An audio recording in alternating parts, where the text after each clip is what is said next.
iPad mini 6 ya, iPad mini 6 lagi, iPad mini 5 ya, 2019.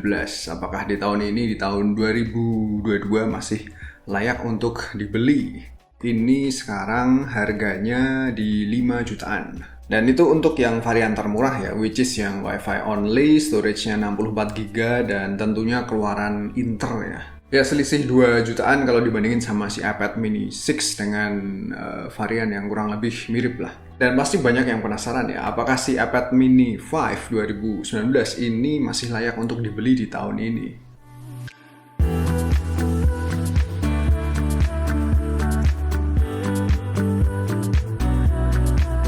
Jadi aku punya 5 alasan kenapa si iPad mini 5 2019 ini masih layak untuk dibeli. Jadi yang pertama adalah harganya udah turun ya, harganya udah rada terjangkau lah. Seperti yang aku bilang di awal tadi ya, jadi harganya sebenarnya mirip kayak si iPad 2021, which is keluaran lebih baru dengan chipset yang lebih kencang. Tapi kan doi ukurannya jumbo, sedangkan di sini kan ukurannya mini ya, chibi, kecil, enak buat di kantongin ya, dibawa traveling. Sama lebih enak buat dipakai gaming juga ya, di tangan terasa lebih pas gripnya. Walaupun begitu performanya si iPad mini 5 masih mumpuni sih, dan ini jadi alasan yang nomor 2 ya kenapa si tablet ini masih layak untuk dipinang, masih menarik. Ya seperti yang aku bilang tadi, tablet ini jadi andalanku buat gaming game mobile ya hingga sekarang ya. Khususnya aku pakai buat nge-Wild Rift, nge-push rank, sampai lupa kerja ya.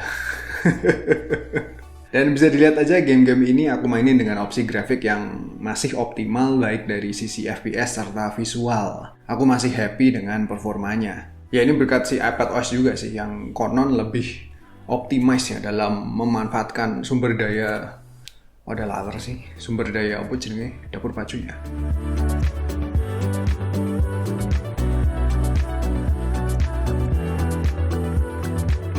Habis itu dari segini ya, kapabilitas ya. Jadi kapabilitasnya juga masih mumpuni. Dan ini jadi alasan selanjutnya. Tablet ini support Apple Pencil Gen 1 ya. Jadi bagi kalian yang demen coret-coret gambar-gambar silahkan dimanfaatin aja.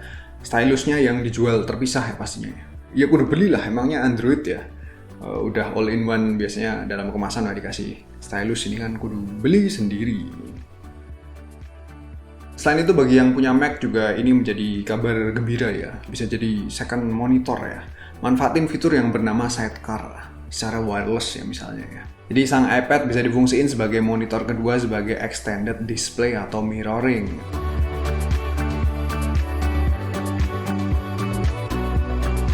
Dan ada juga ini ya namanya ya fitur Universal Control, di mana kita bisa manfaatin keyboard sekaligus mouse atau touchpad yang berjalan di Mac untuk mengontrol sang iPad-nya pula ketika keduanya berdekatan ya. Dan fitur ini sebenarnya masih beta sih ya. Saranku kalau di iPad kalian tidak jalan ya mungkin karena emang iPad-nya tidak supported atau kalian belum update ke OS versi terbaru ya.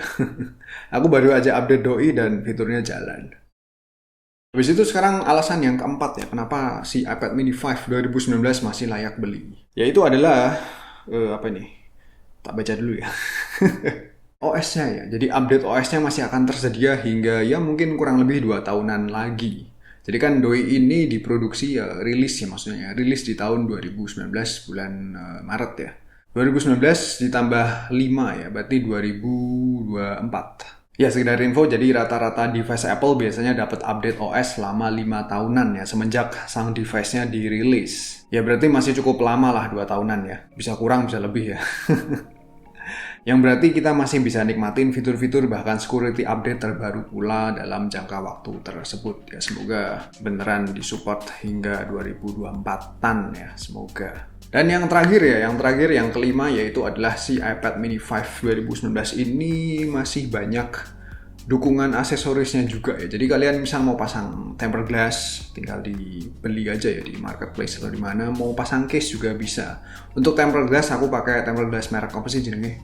ISR ya. Dulu pernah aku bikin videonya masang tempered di sini. Kalau untuk case-nya aku jarang pakai sih sebenarnya karena menurutku kurang enak aja untuk dipakai game ya. Aku pakein case kalau lagi aku masukin ke dalam tas biasanya.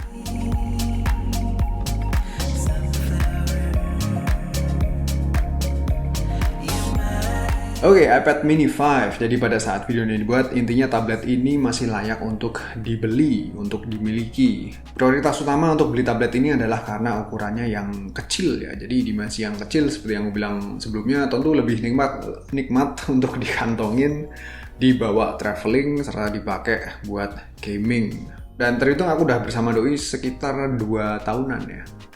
Aku beli ini di tahun 2020 atau lupa. Dan minusnya adalah sekarang ya si tablet ini baterainya udah tidak seawet dulu ya, karena mungkin sering aku panjer buat nge-wireless ya. Wireless terus, push rank terus, kalah terus. Anakku bangun.